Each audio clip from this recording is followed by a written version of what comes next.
வணக்கம். ஆங்கில புத்தாண்டு நல்வாழ்த்துக்கள். இன்னைக்கு ரொம்ப விசேஷமான நாள், குரு பிரதோஷம். பிரதோஷ காலம் வியாழக்கிழமையில வர்றதுனால குரு பிரதோஷம்னு சொல்லுவாங்க. நம்ம பாவங்களை தொலைக்கவும் புதுசா லைஃபை ஸ்டார்ட் பண்றதுக்கு இது ஒரு அற்புதமான நாள். அடுத்து நாம எந்த வழியில போகணும்னு விடை தேடுறப்போ இந்த குரு பிரதோஷம் அதுக்கான வழி காமிக்கும். இன்னைக்கு சிவபெருமானையும் நந்தீஸ்வரரையும் நினைச்சுக்கிட்டா அவ்வளோ நல்லது.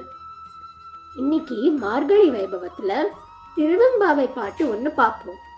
திருப்பாவை எப்படி பெருமாளுக்கு விசேஷமோ அதே மாதிரி சிவபெருமானுக்கு திருவெம்பாவை விசேஷம்.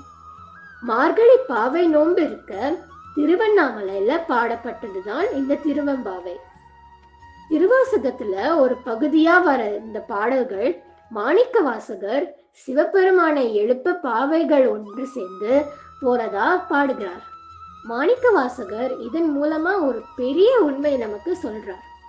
இந்த பாவை பெண்கள் என்ன பண்றாங்க? எல்லோரும் ஒண்ணு கூடி தூக்கத்துல இருக்க மற்ற பெண்களை எழுப்ப வராங்க. நாம தினமும் தூங்குற தூக்கம் இல்லை. சிவபெருமானை நினைக்காம அஞ்ஞானம் என்ற தூக்கத்திலிருந்து எழுந்திருக்க சொல்றாங்க. அப்படி அஞ்ஞானத்துல இருக்கிறவங்களை திட்டி கடிஞ்சு பேசல, அவங்கள அன்பா தட்டி எழுப்பி சிவபெருமான் என்ற ஒளியை பார்க்க கூப்பிடுறாங்க. சரி, திருவம்பாவையில் இன்னைக்கு ஒரு பாடலை பற்றி பார்ப்போம்.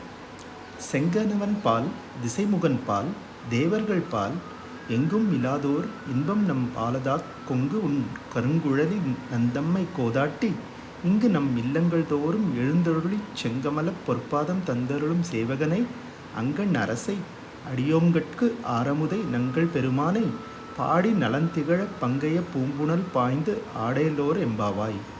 அதாவது, உலகத்தில் எங்கேயும் கிடைக்காத பேரின்ப மகிழ்ச்சியை சிவபெருமான் நமக்கு தர ரெடியாக இருக்காராம். அதுக்கு நாம் பண்ண வேண்டியதெல்லாம் அந்த பெருமானை வாய் நிறைய பாடி அவரை புகழ சொல்லி அவர் திருவடிகளில் சரணாகதி அடையணும். அதுக்கு எல்லாரும் எழுந்து வாங்கன்னு கூப்பிடுறார் மாணிக்க வாசகர். இன்றைக்கி மறக்காமல் சாயங்காலம் 4 மணிலேருந்து 8 மணிக்குள்ளே சிவபெருமானை நினைத்து திருவாசகம், திருவம்பாவை, மகாமிருத்யுஞ்சய மந்திரம் இப்படி சொல்லி நமது புது வருஷத்தை சூப்பராக ஆரம்பிப்போம். ஓம் நம சிவாய. ஹரி ஓம்.